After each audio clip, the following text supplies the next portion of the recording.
সুপ্রিয় দর্শক আসসালামু আলাইকুম। এচে কিচেনে সবাইকে স্বাগতম। আশা করছি সকলেই অনেক অনেক ভালো আছেন। আজকের পর্বে তৈরি করে দেখাবো ময়দা আর ডিম দিয়ে বিকালের জন্য খুবই মজাদার একটা নাস্তার রেসিপি।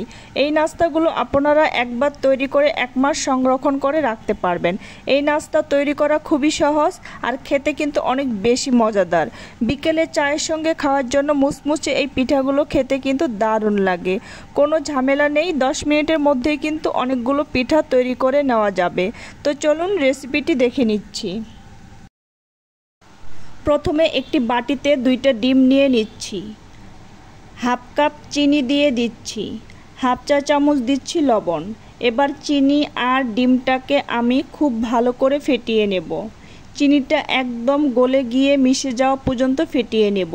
একটু সময় নিয়ে মেশাতে হবে। 1 টেবিল চামচ দিয়ে দিচ্ছি কালো জিরা, তেল দিয়ে দিচ্ছি 2 টেবিল চামচ। এখন আবারও ভালো করে ফেটিয়ে নেব। প্রায় 3 থেকে 4 মিনিটের মতো আমি খুব ভালোভাবে সব কিছুকে ফেটিয়ে নিয়েছি। এবার আমি এখানে দিয়ে দিচ্ছি ময়দা। একটু একটু করে ময়দা দিয়ে শক্ত একটা ডো তৈরি করে নেব।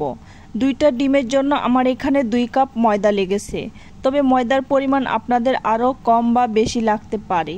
এই ডোটা কিন্তু অনেক বেশি শক্তও না আবার নরমও না। এবার আমি ডোটাকে 2 ভাগে ভাগ করে নেব। এখান থেকে একটা ডো নিয়ে মোটা একটি রুটি বেলে নেব। প্রথমে কিছুটা ময়দা ছড়িয়ে দিয়েছি, এখন হাত দিয়ে চেপে চেপে চ্যাপ্টা করে নেব। এখন বেলে নিচ্ছি। রুটি বেলে নেওয়া হয়ে গেছে। আমি এখানে একটা বয়ামের মুখা নিয়েছি, মুখা দিয়ে পিঠা কেটে নেব। এই দেখুন, আমি সবগুলো পিঠা এভাবে কেটে নেব।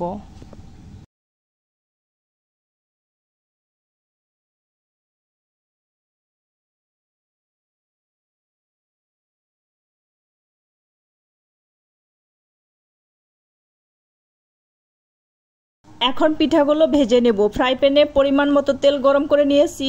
এখন একটা একটা করে পিঠা দিয়ে দিচ্ছি।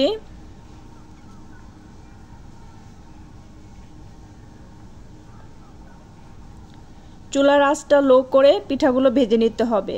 বেশ কিছুক্ষণ পর পিঠাগুলো উল্টে দিচ্ছি। চুলার আঁচ বাড়িয়ে ভাজা যাবে না, তাহলে তাড়াতাড়ি উপরটায় কালার চলে আসবে, ভিতরে কাঁচা থেকে যাবে। চুলার আঁচ কমিয়ে ক্রিস্পি করে গোল্ডেন কালার করে ভেজে নিতে হবে। বারবার উল্টে পাল্টে ভেজে নিচ্ছি।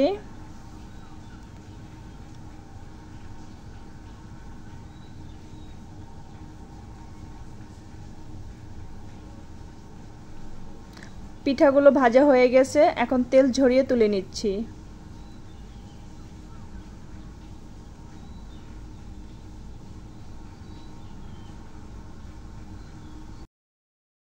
মাত্র 10 মিনিটের মধ্যেই কিন্তু তৈরি হয়ে গেল অনেকগুলো পিঠা। এই পিঠাগুলো একটা এয়ারটাইট বক্সে রেখে 1 মাসের মতো সংরক্ষণ করে খেতে পারবেন। আমি একটা পিঠা আপনাদেরকে ভেঙে দেখিয়ে দিচ্ছি পিঠাটা ভিতর থেকে কতটা সুন্দর হয়েছে। ভিডিওটি ভালো লাগলে লাইক, কমেন্ট, শেয়ার করবেন। আমার চ্যানেলটিকে সাবস্ক্রাইব করে চ্যানেলটির পাশেই থাকবেন। ধন্যবাদ সবাইকে এতক্ষণ আমার ভিডিওটি দেখার জন্য। আজকের মতো এখানেই বিদায় নিচ্ছি। আল্লাহ হাফেজ।